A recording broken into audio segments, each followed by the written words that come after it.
Au collège Terrain Fayard ce samedi, l'odeur de brûlé est encore bien présente. Il ne reste plus grand-chose du local de la vie scolaire, presque entièrement calciné. La vie scolaire va déménager du foyer. Voilà.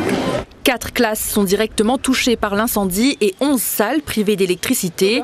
L'établissement a été la cible de jeunes du quartier. Au moment où on a ouvert les portes, on s'est aperçu qu'on a eu des explosions de vitres.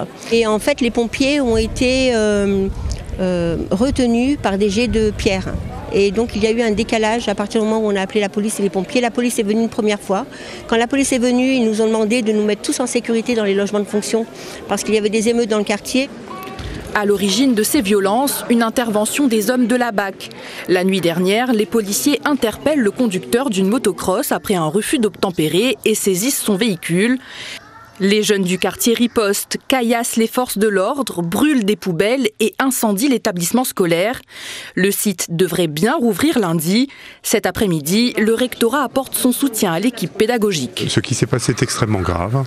C'est une atteinte qui a été portée à l'école, c'est-à-dire un lieu de savoir, un lieu de construction de la citoyenneté, un lieu de partage. Porter atteinte à l'école, c'est porter atteinte à la République, tout simplement. Les jeunes tentent aussi de s'introduire dans l'école Suzy Baumel, juste en face, sans succès.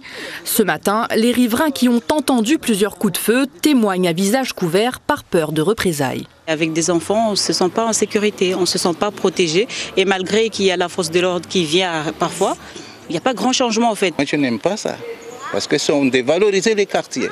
Le poubelle qui était en face de ma maison, s'est brûlé. Après, ça sort, la fumée, ça rentre dans la chambre de mon enfant.